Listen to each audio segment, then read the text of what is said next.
아이들을 위해서 찬조해 주시고 또 기도해 주신 우리 교우들, 특별히 우리 헌신해 주신 우리 선생님들께 감사드려요. 우리 아이들은 늘 제가 말씀드리지만 자라납니다. 우리들이 모르는 사이에 아이들은 커갑니다. 몸도 커가지만 마음도 커갔고 또 그들 안에 있는 믿음도 자라날 줄로 믿습니다. 아이들을 위해 기도해 주시길 부탁드립니다. 자, 오늘 저는 여러분에게 제가 감추고 싶은 이야기, 인간 김라면이라면 하고 싶지 않은 이야기를 꺼내놓으려 합니다. 이해하고 들어주셨으면 감사하겠습니다. 어린 시절 저는 친구들이 부러웠습니다. 특별히 할아버지와 좋은 관계를 맺어가는 사랑받는 친구들이 부러웠습니다. 할아버지가 만들어주신 연을 날리고 썰매를 타고 팽이를 돌리고,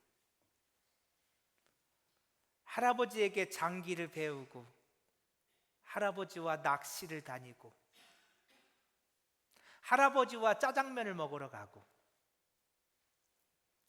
그런 친구들이 참 부러웠습니다.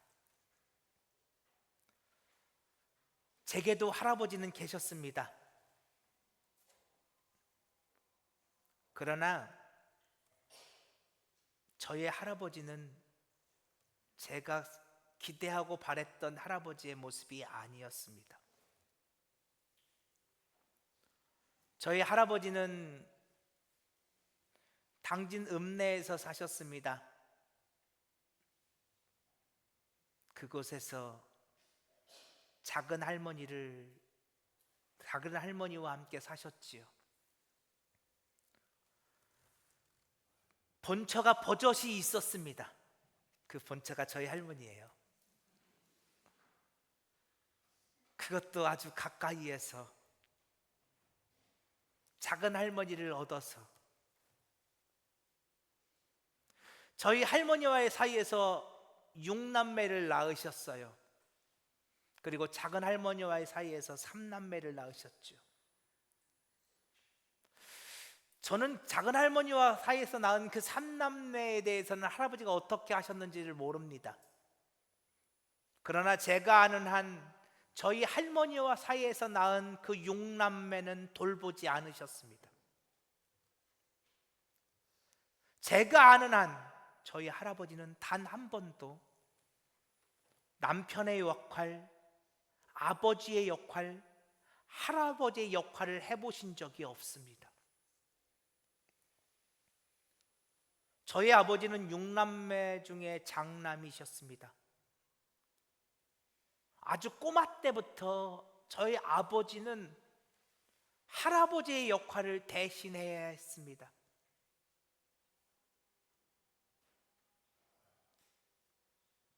이건 저희 아버지의 고백이에요. 저희 아버지는 초등학교에 들어갈 무렵 남의 집 머슴살이를 시작했습니다.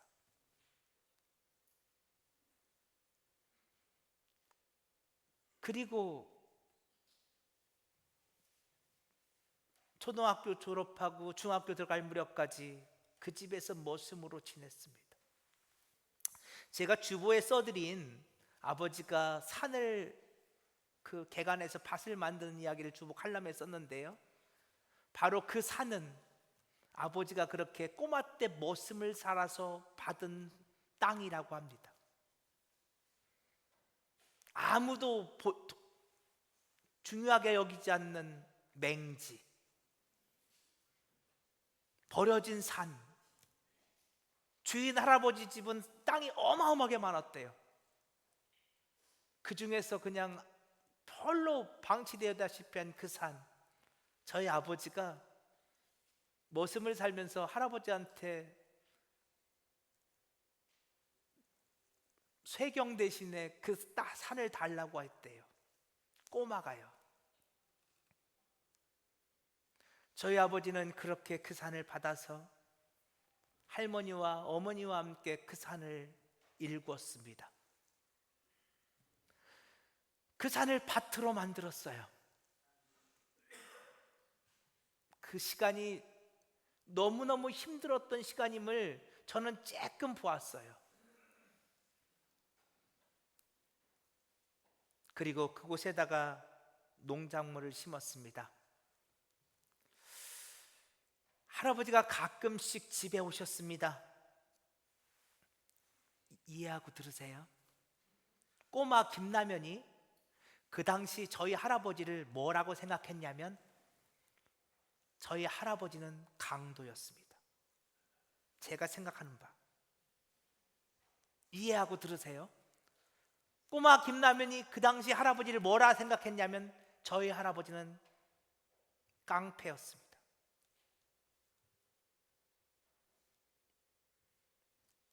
할아버지는 아버지 역할을 해본 적이 없습니다.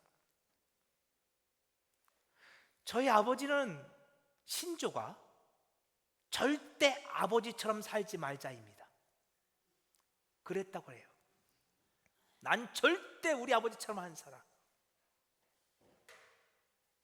누군가가 저에게 목사님은 이 세상에서 누구를 제일 존경하십니까? 라고 묻는다면 저는 단 1초도 주저하지 않고 저는 저희 아버지, 어머니를 말할 겁니다.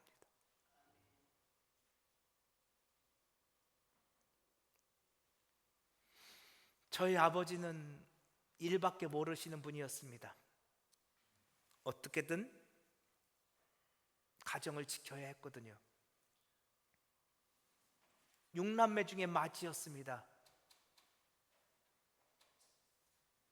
그래도 동생들 조금이라도 뒷바라지 해줘야 했거든요. 그런데 할아버지는 그렇지 않았습니다. 가끔씩 할아버지가 집에 오십니다. 근데 어느 날은 트럭을 끌고 오셔요. 그래서 아버지가 농사지은 농산물들을 허락도 없이 싣고 가버리십니다. 한 번은 그런 일도 있었어요. 아버지가 송아지를 키우고 있었어요. 할아버지가 그 송아지를 끌고 가버렸습니다. 그런데 여러분,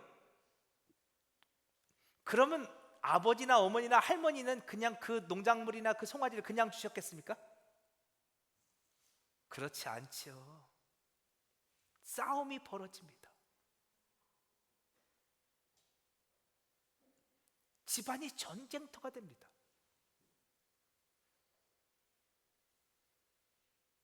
그런데 사실 그 전쟁터보다 더 힘든 전쟁은 그 다음에 벌어집니다. 여러분, 그 싸움에서 언제나 할아버지가 이겼습니다. 언제나 할머니는, 아버지, 어머니는 할아버지에게 졌습니다. 할아버지가 농작물을 싣고 가버렸습니다. 그럼 화가 난 아버지는 동네 주막에 가서 인사불성이 되실 만큼 막걸리를 드셨습니다.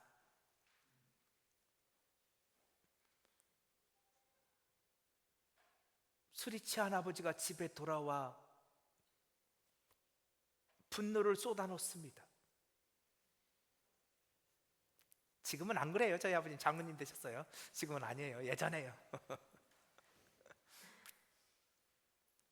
아버지의 그 당시 표현으로 말하면 이놈의 세상 살아서 뭐 하냐고.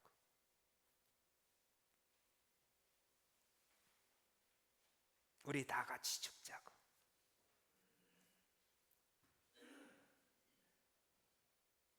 아버지는 통곡하며 울기도 하셨고 때로는 분노하기도 하셨고 때로는 우리 다 죽자고 그랬습니다. 그럼 어머니와 할머니는 그런 아버지를 발리고, 제게도 동생들이 있거든요. 저는 동생들 끌어안고 울고, 지옥 같았습니다.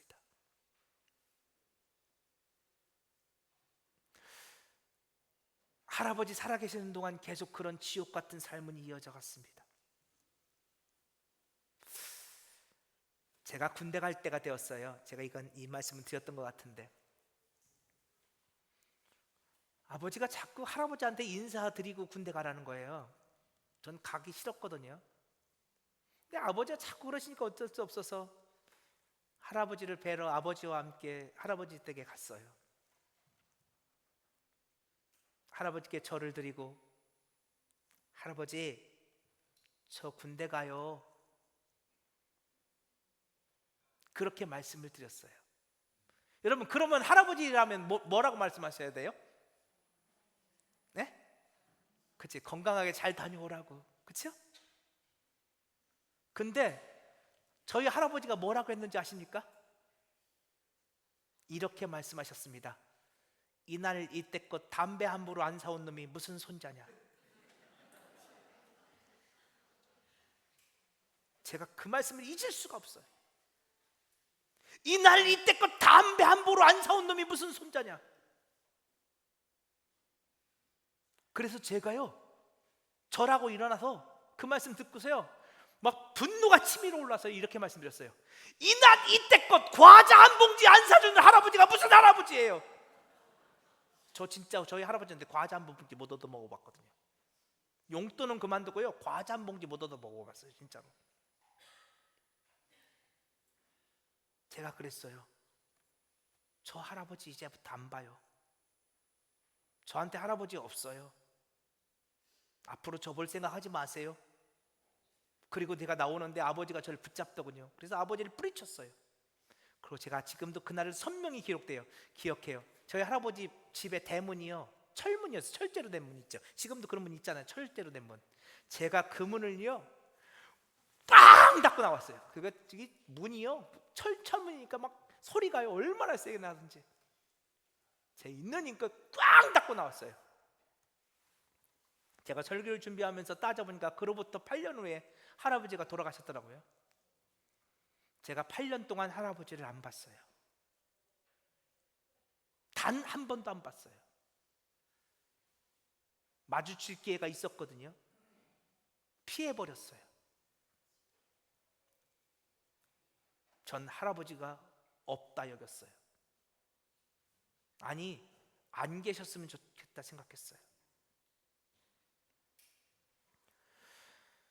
그로부터 8년 후 어느 날 밤에 아버지에게 전화가 왔어요. 할아버지가 돌아가셨다고. 저는 그 전화를 받고도 갈까 말까 망설였어요. 솔직히 그랬어요. 내 아버지가 빨리 좀 와달라고. 아버지가 힘들어 보이셨어요. 그래서 아버지 때문에 갔어요. 그리고 그날 그 밤 그곳에서 싸늘한 죽음이 되어 계신 할아버지를 봤죠. 아직도 저는 그 아픔과 그 상처가 남아 있습니다. 목사가 되고 목회하면서 참 후회도 많이 했고요, 또 하나님 앞에 회개하며 기도도 많이 했어요. 그래도 할아버지 볼 걸, 그래도 할아버지 찾아뵐 걸.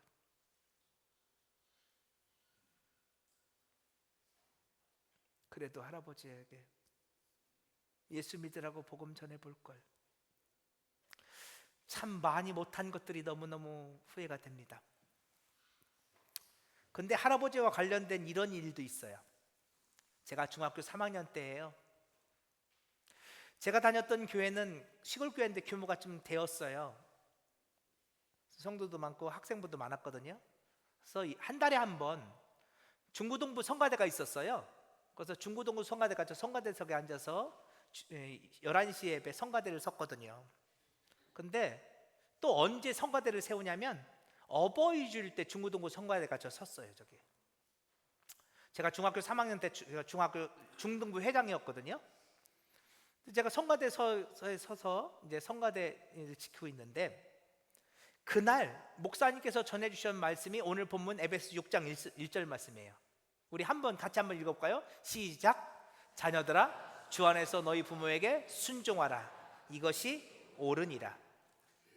목사님이 저 말씀을 가지고 말씀을 전하시는데 갑자기요, 중학생 꼬마였어요. 그때 그 말씀이요 저한테 이렇게 들리기 시작했어요. 라면아, 내 할아버지에게 순종하거라. 그것이 옳으니라. 갑자기요. 그 말씀이 제게 네 할아버지에게 순종하거라. 그것이 옳으니라. 라는 말씀으로 들려오기 시작했어요. 저는 그날을 생생히 기억해요. 제 인생에서요, 제가 예배 드리다가 화를 내본 적이 그날이 처음이에요. 누구한테요? 하나님한테 화가 났어요. 저는 그날 그 청가에서 바로 저기 앉아 있었는데요, 목사님 바로 앞이에요. 그날 예배 드리다가요, 화가 났어요. 만일 그때 하나님이 제게 아버지와 어머니에게 순종하라 라고 하셨다면, 네 할머니에게 순종하라 하셨다면 저는 아멘 했을 거예요. 할머니는 저한테 사랑이거든요. 할머니는 특별히 저를 이뻐해 주셨어요. 저는 제가 천국 가면 보고 싶은 분들이 정말 많은데 우리 할머니 1번.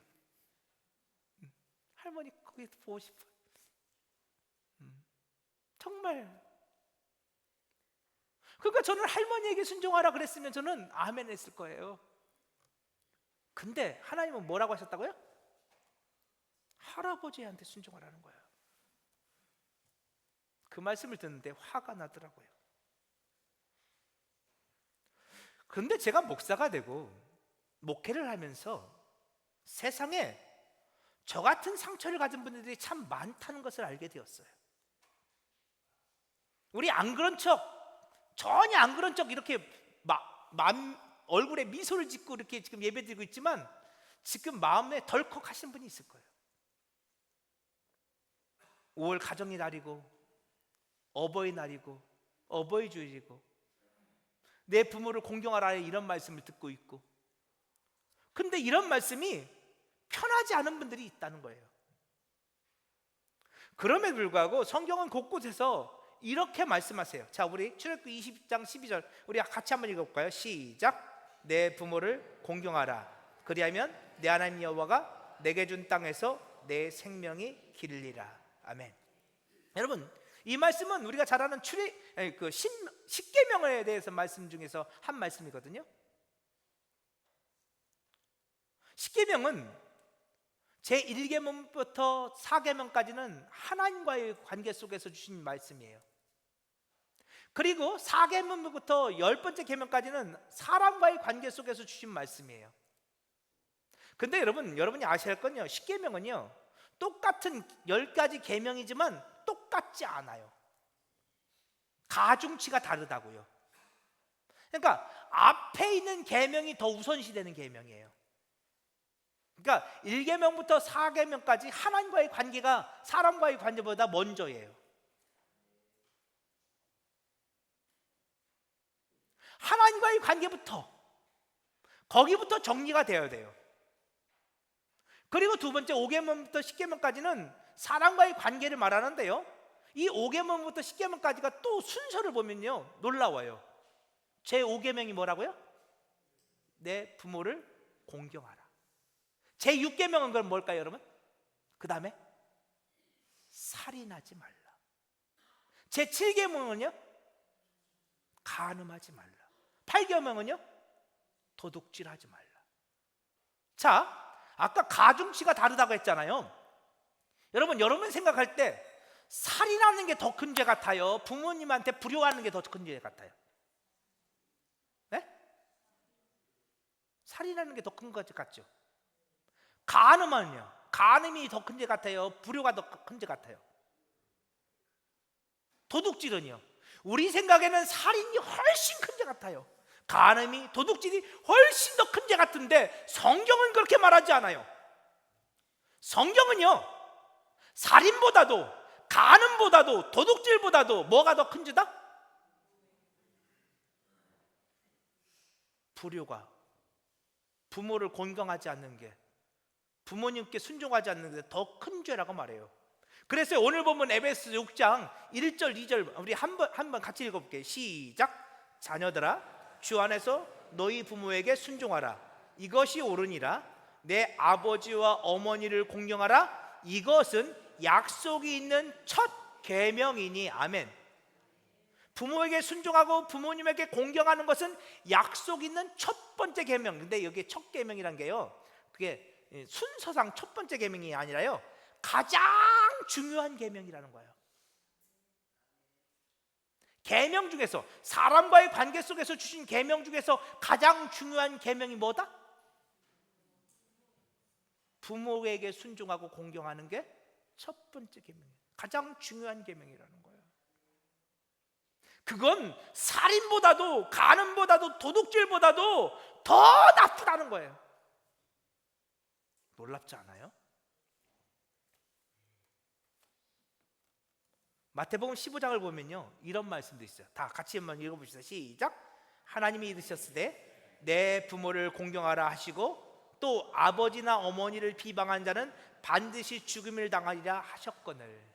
다 디모데전서 5장 8절도 우리 한번 읽어봅시다. 시작. 누구든지 자기 친족, 특히 자기 가족을 돌보지 아니하면 믿음을 배반한 자요 불신자보다 더 악한 자니라. 아멘. 자기 가족, 친족 중에 부모님 계시잖아요. 부모님을 돌보지 않는 사람은 믿음을 배반한 자래. 아무리 교회에 잘 다니고 예수 잘 믿는 것처럼 보여도 불효하는 자는 믿음을 배반한 자고 불신자보다 더 악하대. 그런 사람은 반드시 죽임을 당한대. 놀랍지 않아요? 성경이요,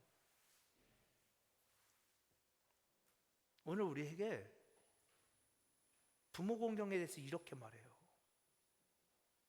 네가 예수 잘 믿는 것처럼 말해?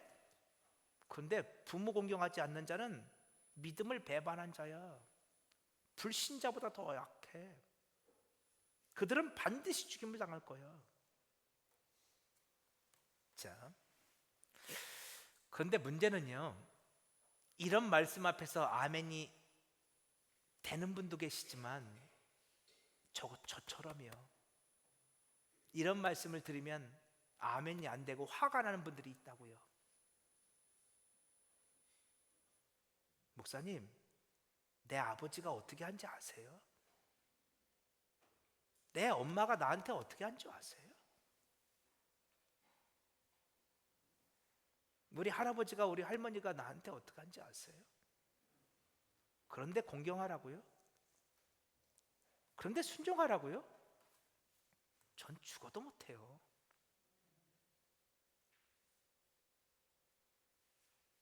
맞아요.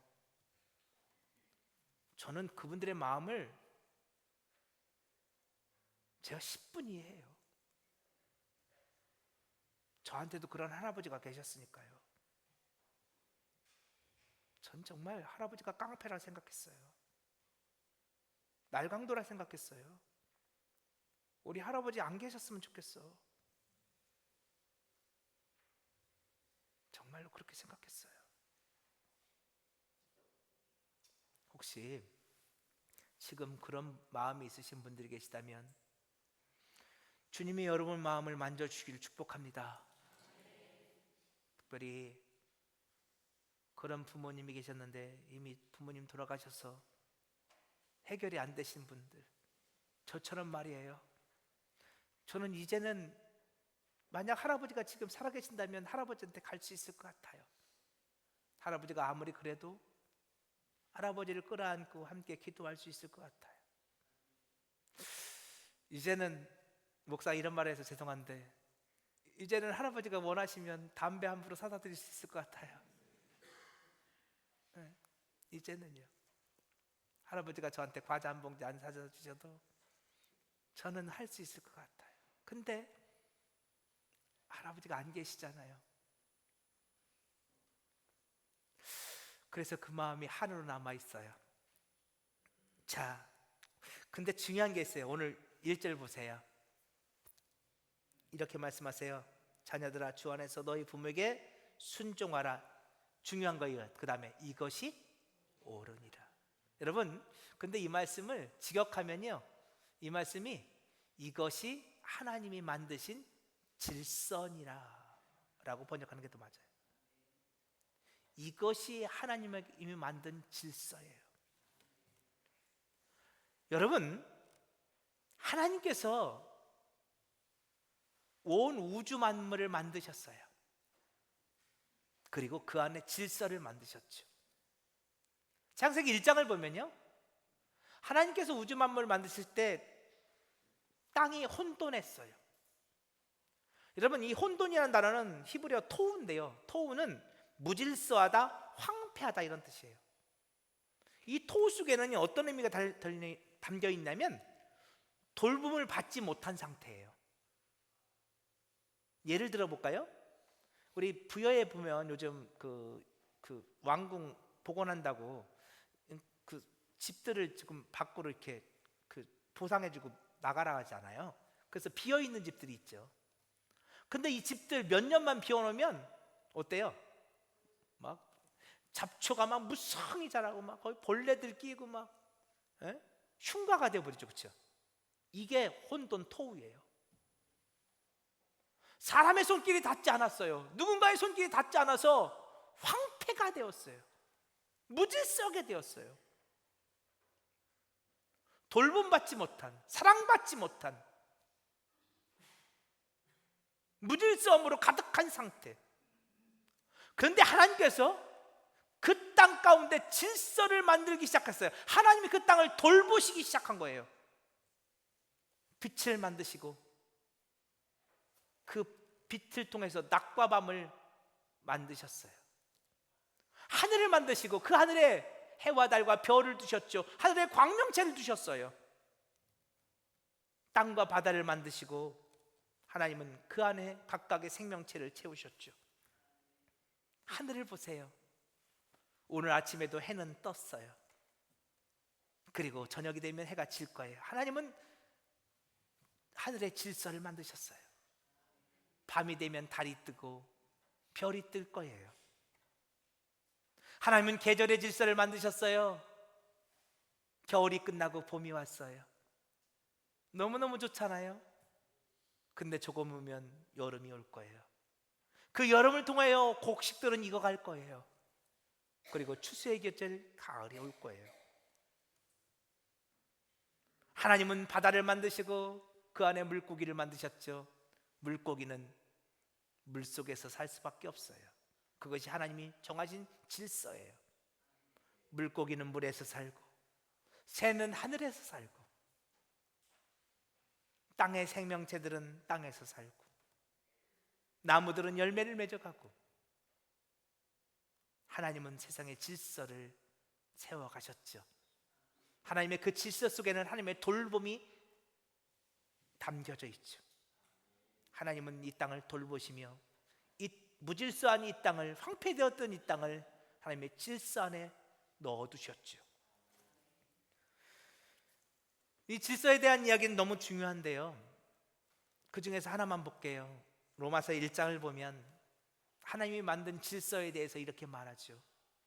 하나님은 남자와 여자를 만드셨어요.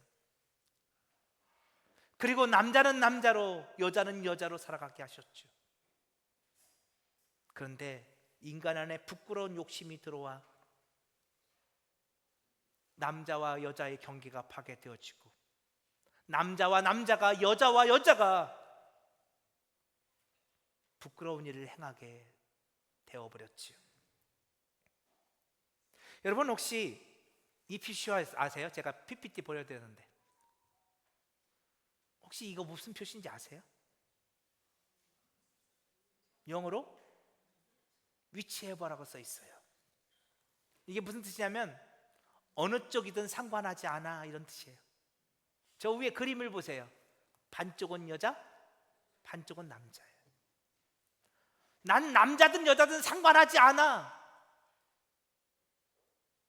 난 남자도 아니고 여자도 아니야. 난 중성이야. 이거 중성 화장실을 표시하는 표시예요. 남자와 여자가 구분이 사라진 이 시대. 여러분, 그런데 오늘날은요, 그들이 옳대요. 그들의 인권을 소중히 여겨야 된대요. 그들의 주장을 소중히 여겨야 된대요.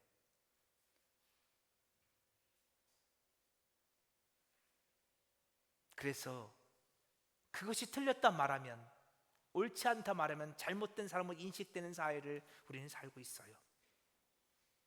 원수마귀는 하나님이 정해주신 질서를 자꾸만 파괴하려 하죠. 그런데요, 이런 파괴만 있는 게 아니에요. 하나님이 정해놓으신 부모와 자녀들, 남편과 아내들 간의 질서도 있어요. 가정 안에서의 수없이 많은 질서들이 있어요. 그런데 원수마귀는 이 질서마저 깨트리려 하고 있어요. 여러분, 오늘 우리가 부모님에게 순종하는 것, 부모님을 공경하는 것은 질서의 차원에서 봐야 돼요. 왜 오늘 우리가 부모님에게 순종하고 공경해야 합니까? 부모님 때문이 아니에요. 부모는 부족할 수 있어요. 부모는 실수할 수 있고요. 아니요, 부모는 죄 가운데 있을 수 있어요. 저희 할아버지는 끝까지 자신이 옳다 생각하셨어요. 저희 아버지는 꽤 그래도 할아버지에게 잘하셨거든요. 나름대로 아들 노릇을 하려고 저희 아버지, 할아버지한테 정말 애 많이 쓰셨거든요. 근데 제가 알기로 저희 할아버지 아버지한테 미안하다는 소리 한마디 안 하셨어요. 고맙다는 소리도 안 하셨어요. 당신은 자녀들의 가슴에, 아내의 가슴에 수없이 많은 상처로 대못을 박아놓고 언제나 큰 소리만 치셨어요.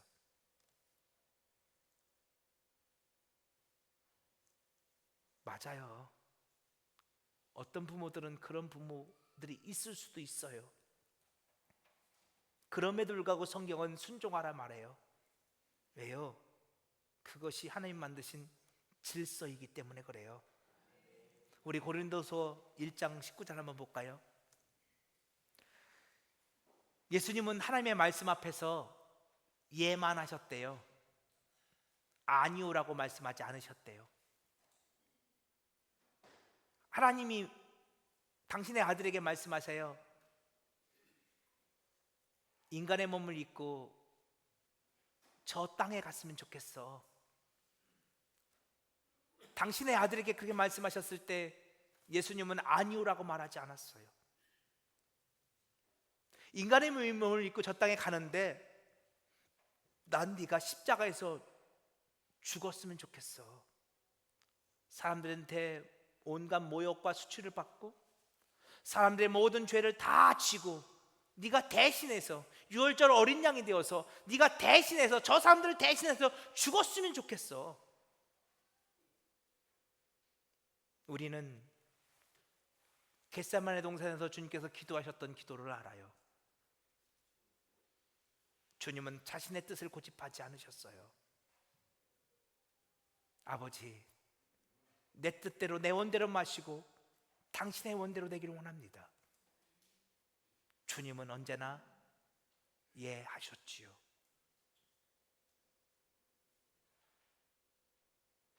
그런데 선악과를 따먹은 사람들은 자꾸만 하나님 앞에서 아니오라 말해요. 하나님을 왕으로 인정하지 않는 사람들은 자기 소견에 옳은 대로 말해요.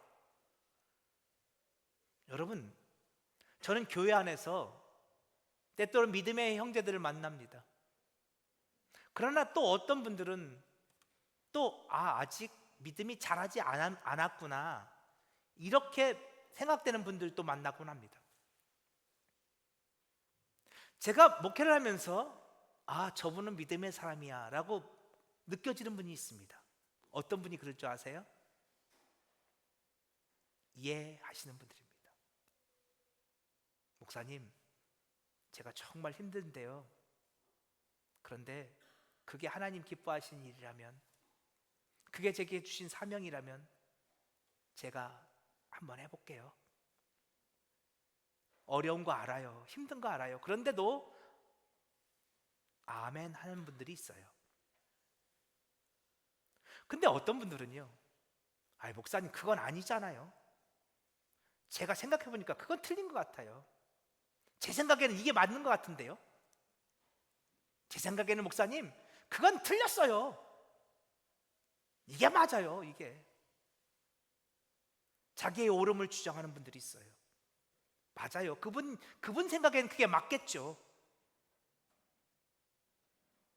여러분, 제가 그 할아버지에게 과자 한 봉지도 안 사준 분이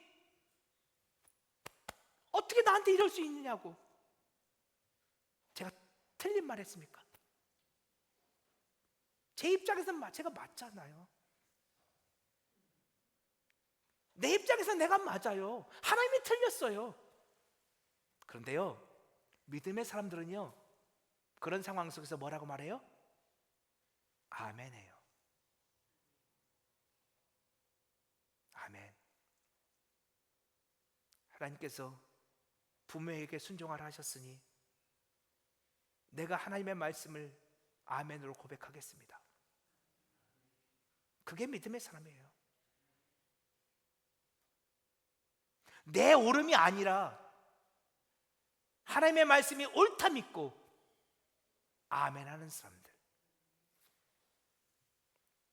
그들이 진짜 하나님을 왕으로 인정하고 고백하는 사람들인 거예요. 다시 고린도후서 1장 보여주세요. 예수님은 하나님 앞에서 아멘만 하셨어요. 예만 하셨어요. 그래서 하나님의 약속은 그리스도 안에서 성취되었어요. 그리고 이제 오늘 하나님의 백성들, 어떤 백성들이요? 하나님의 말씀 앞에서 예하는 성도들을 통해서 하나님의 약속은 성취되어질 거예요. 하나님은 누구를 쓰실까요? 어떤 교회를 쓰실까요? 하나님이 말씀하실 때 아니오라고 말하는 교회가 아니라 예라고 말하는 교회들, 예라고 말하는 성도를 하나님은 쓰실 거라 저는 믿어요. 그게 교회예요. 네 부모를 공경하라. 전 싫습니다.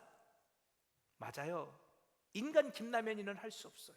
저 못하겠더라고요.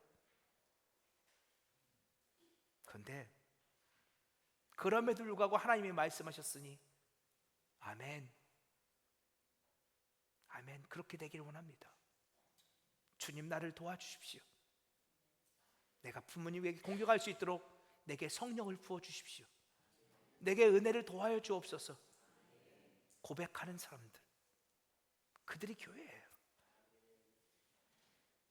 주님은 그들에게 이렇게 약속하세요. 자, 6장 3절이에요. 오늘 보면 6장 3절 같이 한번 읽겠습니다. 시작. 이로써 네가 잘되고 땅에서 장수하리라. 아멘. 성경은 그런 자들을 축복하겠다고 약속하세요. 이 말씀 속에서는 또 다른 의미가 담겨 있는데 그 말씀은 다음에 나눌게요. 여러분, 그래요. 오늘 이 시간 여러분의 마음속에 이미 돌아가신 부모님이 생각나셨던 분들도 많이 계실 거라고 생각되어져요. 그리고 그 부모님들과의 관계 속에서 아팠고 상처되는 부분들이 생각났던 분들도 계실 거라고 믿어요.